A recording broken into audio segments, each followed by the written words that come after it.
जिगाव प्रकल्पासाठी संपादित होत असलेल्या डोलाखेड तालुका शेगाव येथील गावकऱ्यांनी अन्यायाविरोधात थेट आमरण उपोषणाचा इशारा दिला आहे.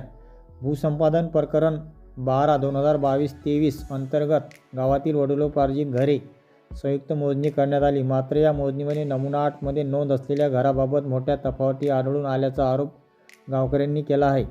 गावकऱ्यांच्या म्हणण्यानुसार पूर्ण बांधकाम असलेली दुमजली घरे अपूर्ण दाखवण्यात आली, तर काही घरे मोजणीतच न दाखवल्याचा आरोप आहे.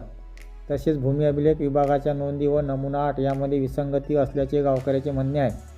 महत्त्वाची बाब म्हणजे जिगाव प्रकल्पातील इतर गावांना आजपर्यंत मोबदला नमुना 8 प्रमाणे देण्यात आले आहे. मात्र डोलाखेड गावाला त्याच पद्धतीचा मोबदला दिला जात नसल्याचे गावकऱ्यांमध्ये तीव्र नाराजी आहे.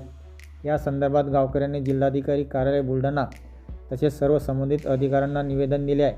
इतकेच नव्हे तर मागण्यांच्या प्रती केंद्रीय आरोग्यमंत्री प्रतापराव जाधव यांनाही पाठवण्यात आल्या आहेत, अशी माहिती देण्यात आली आहे.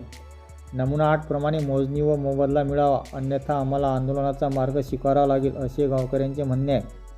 गावकऱ्यांच्या मागण्या मान्य न झाल्यास दिनांक 25 जानेवारी 2026 पासून बुलढाणा येथे आमरण उपोषण करण्याचा इशारा देण्यात आला आहे. प्रशासन यावर काय भूमिका घेते याकडे संपूर्ण जिल्ह्याचे लक्ष लागले आहे. जिगाव प्रकल्पासंदर्भात आपल्या डोलाखेड येथील उपोषण 25/1/2026 वार रविवार उपोषण सुरू होत आहे. त्यातील मुद्दे कोणकोणते आहेत? त्यातील पहिला मुद्दा हा क्षेत्रफळाचा आहे. क्षेत्रफळ असा आहे की जे प्रॉपर्टी कार्ड आहे त्याच्यामध्ये नमुना 8 पेक्षा कमी वाल्याला त्यांना खूप आर्थिक नुकसान होऊ शकते. त्याच्यामुळे शासनाकडे 1 वर्षाची मागणी करून शासनाने त्याच्यावर काहीच लक्ष न देता असे उडवाउडीचे उत्तर दिले आणि आम्ही त्रस्त झालो. त्याच्यामुळे आम्ही भूसंपादन अधिकारी गोडगे साहेब याच्याशी 2 वेळा चर्चा झाली, पण त्यांनी फक्त करतो अभ्यास, बाकीचं यंत्रणेला विचारून मी करतो, पण त्यांनी काही केलं नाही. त्याच्यामुळे आम्हाला उपोषणाचे पाऊल उचलावं लागले. त्यामुळे आमचे अधिक यंत्रणेने आमच्या सोबत एक आता आज पत्र काढलं किंवा आम्ही ते एक मीटिंग घेतो. त्या जर आमच्या मीटिंग मध्ये आमच्या जर मन समाधानीसारखं त्यांनी उत्तर मिळाले तर आम्ही उपोषणाला बसू, नाही तर आमचं 25 तारीखला उपोषणाला बसण्यास सर्व गावकऱ्याची सर्व तयारी आहे. पूर्ण तयारी आहे. हो. दुसरा मुद्दा काही आहे का? दुसरा मुद्दा आहे ना अजून.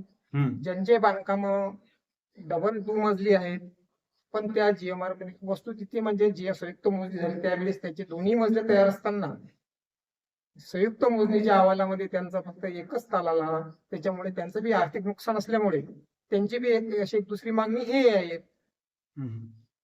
तिसरी मागणी की जे डबल ताल G+1 म्हणून त्यांना गणले जाते जीएमआर मध्ये, तसं ते शेऱ्यामध्ये टाकलेलं आहे. शेऱ्यामध्ये टाकल्यानं ते कसं ते शासनाला असं होते की पैसे द्यायचे की नाही द्यायचे ते ठरवणार आहेत. तर त्याच्यामुळे आम्हाला कसं आहे की ते शेऱ्यातून काढून 15 जीएमआर मध्ये एक स्पेशल कॉलम तयार करून तो आम्हाला देण्यात यावा. आणि सर्व एकूण बंद्या जे 20, 22, 25 गावचं जे पुनर्वसन झालं त्याचं पूर्ण नमुना 8 प्रमाणे त्यांना सर्व मोबदला मिळाला. फक्त आमचं असं एकच गाव आहे की फक्त ते आमचं प्रॉपर्टी कार्ड नुसार करून राहिले. तर आमचे सर्व गावकऱ्याचे असं म्हणणं चालू आहे की नमुना 8 प्रमाणच आम्हाला मोबदला द्या, बाकीच्या गावसारखं मिळाला तसंच आम्हाला नमुना 8 प्रमाणे मिळण्यात यावा. नाही जर मिळाला तर आम्ही उपोषण 25 ला फायनल आहे आणि सर्व गावकरी तयार आहेत उपोषण. ठीक आहे.